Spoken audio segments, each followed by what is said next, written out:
and welcome once again to the Renewable Roundup podcast from Schneider Electric. My name is Russell Redding and I'm the head of energy markets here at Zeigo. Every week I'll aim to bring you some top stories, some critical climate topics, insights and expert voices. So please do hit the subscribe button so you don't miss a thing. This week I'm pleased to be joined by Kenny Schoolcraft of Zeigo Network, and he's going to talk to me about powered land. What is powered land? Why does it matter? Well, let's ask Kenny and find out.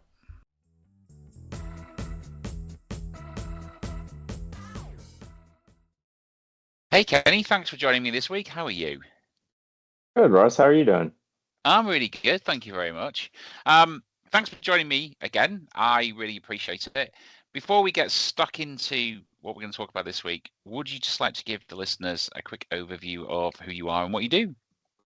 Yeah, absolutely. So, my name is Kenny Schoolcraft. I'm a relationship manager on the Zeigo team, working primarily with renewable developers. So, trying to make sure that they're aware of all the things that are out there within the space and helping them navigate through all the changes and hopefully lead to more renewable deals. Excellent. I love it. More renewable deals. That's what we all need, definitely. Thanks for joining me again this week. I've been looking at something and a term, powered land. And I know you sort of mentioned, yeah, I kind of got some stuff on that. So I thought I was going to ask, pick your brains on it a little bit. So I appreciate that. And I'm just going to kick off by saying I'm hearing talk about powered land, which is some sort of real estate team. It's a term, that's linked to the AI boom. Could you maybe kind of break it down? What's powered land all about? Sure. Yeah. So this is a pretty hot topic within the developer community right now. So when you hear powered land, it doesn't just mean a good piece of land with strong sun or wind, whatever the, renewable technology is. It means land that kind of comes bundled with some form of grid privilege. So think of it in terms of a spot near an existing substation, a place with an advanced position in the interconnection queue, or a site that's tied to transmission lines that are known to have room for more power. So, we've already driven down the cost of wind, solar, batteries. I'm sure there's more that can be gained from that. But the new challenge is getting those projects connected to the grid in the right places and at the right time. And so that's really why powered land is in the spotlight. It's not just about where the wind blows or the sun shines, it's about where the wires are. That's really interesting. So let me try and play that back a little bit. So basically, perhaps in the old days, what you were looking for was some land, maybe you had road access because that's very helpful. It was in the right location, maybe for particular wind or solar or whatever you were doing if you were building a warehouse, near where you need to be for logistics. But you weren't really thinking about that. You're thinking I can hook up to the utilities. I'm gonna build a renewable or my manufacturing site, and I'm just going to be looking at basically, is it fit to build on and the environmental issues. But I think what you're saying is powered land is completely different. What I'm needing is guaranteed power capacity. So there's a substation, there's high voltage lines, and it sounds maybe then that's going to be like the AI developers, your hyperscalers, and what they're looking at is to say, can I connect? And there's a grid capacity and hopefully maybe fiber connection nearby. So what I've got is an ideal site to quickly build a data center. Is that kind of a summary? Yeah, I would say the primary driver, right, is the AI build out, but this is also applicable for corporates too. So, um, the interconnection is often the sort of rate limiting step in the process. So, like MISO, SPP, PJM, right, you can have a best in class resource and offtake, but if you don't have interconnections studies done and things like that, right, the project schedule gets broken. So the queues really become the gating factor for capital deployment, not just a milestone in the development process as a whole. Um, So, that grid privilege of having powered land really starts becoming like a fungible asset. And it shows up as shorter development timelines, lower execution risk, and in some cases, higher exit valuations, right? So Mm. for investors, right, it's less guessing, fewer delays. Instead of wondering whether this will ever get connected, you can focus on the design aspect, maybe who will buy the power, and then for the big power buyers, like those tech companies, um, it can mean projects that actually come online when promised, and that reliability is becoming a big selling point. It's really interesting. To be honest with you, I've sort of seen it before. So, for context, for people who are listening, I'm based in the north of England, and we used to have a lot of thermal power stations, coal-fired stations here. And over the years, they closed down. Some of them a long time ago, some of them, not so long ago. And I've seen development around those sites because they have transmission grid access. Now we've until recently, when I think one of them is planning a data center and a big battery park, but we've seen things like sort of industrial parks, warehousing, Amazon centers, and all that kind of, those kind of things. Because actually, weirdly, there's getting grid capacity in what might be an otherwise busy area has been much easier. This sounds to me like it's the next level because data centers are incredibly energy dense. They are, 10 times what a normal, an AI data center could be 10 times what a normal one is, I guess. Yeah, and the amount of revenue that these things are projected to make, right? Um, Now is better than later, and time in anything equals risk, right? Anything can go wrong. So if you have powered land at your disposal right now, and whether there's a renewable resource on it or not, right, it becomes a hot commodity. Um, and in some ISOs, it's more valuable than others, right? Depending on how that ISO is set up. So is it fair to say it's not just the um, whether there is grid potential or not, i.e., sorry, the grid's constrained, so I just without reinforcing the grid all the way back a long way, it's not just that.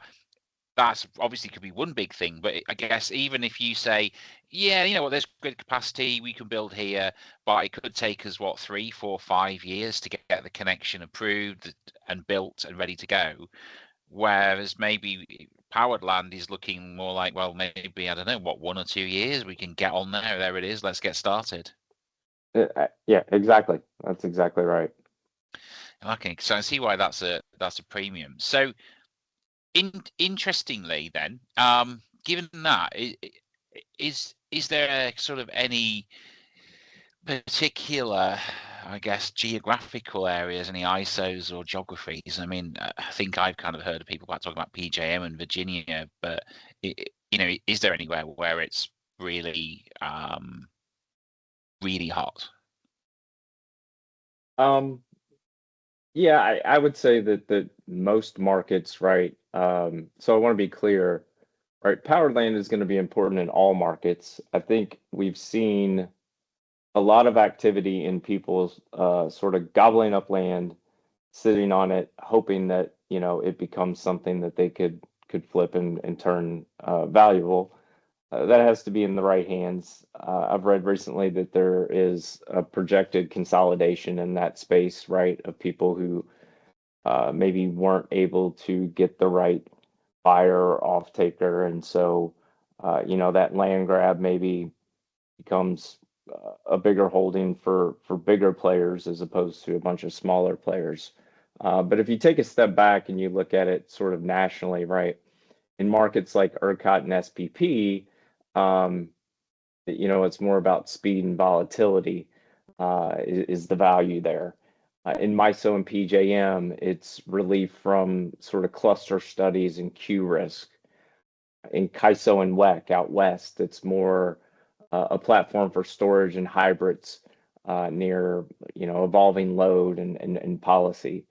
And then you have smaller markets like ISO New England where It's more like, let's call it micro scarcity that's amplified by policy and limited physical location. So there's, very uh, it's a very small region, right, with very little transmission build out. So they each kind of have their drivers. I would say from a data center standpoint, the hottest markets are ERCOT, and to your point, PJM, right, Mm. specifically in that Virginia Dominion corridor.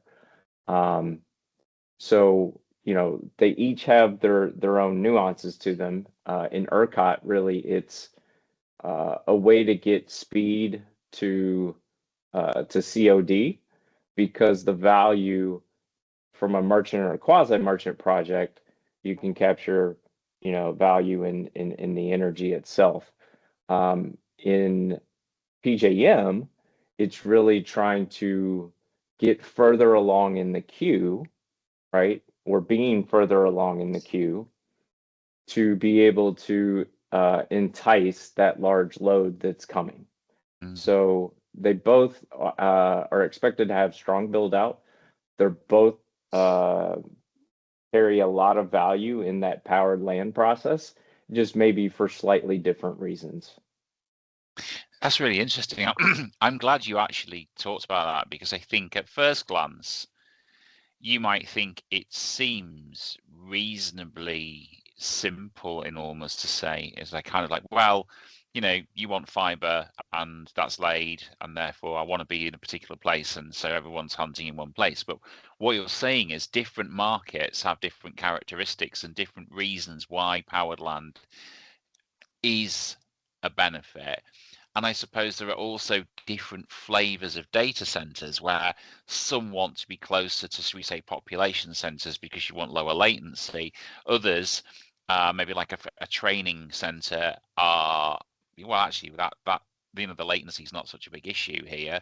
We're working on models and other things that can sit somewhere else where actually it's advantageous of a different for different reasons. So there's no longer there's no one size fits all or one place to look. It sounds like what you're saying is um, hyperscalers are kind of being a bit more opportunistic and trying to work out what works for them in the right places. Yeah, absolutely. So I think you brought up a good point there, right? There'll be a certain type of data center that may locate in an area like Virginia. There may be other types of AI or data centers in Texas, right? And that piece of powered land will be attractive to either one, right, for their own various reasons, but ultimately because they can get up and running quicker and don't have the risk of um, things like interconnection queues or transmission build out, things of that nature. So again, in simple terms, right, powered land isn't land that's just good for building on, it's good for actually just plugging in. And Yeah, that's what those data centers want.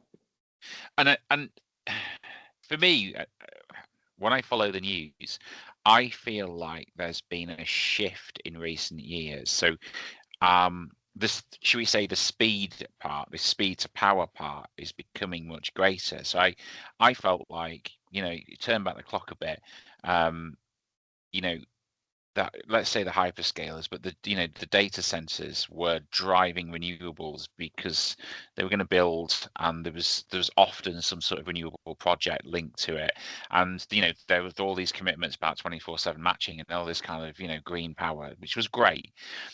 Now I feel like, because maybe the race isn't about who's got the best algorithm totally anymore, it's about who's got capacity and who can build capacity.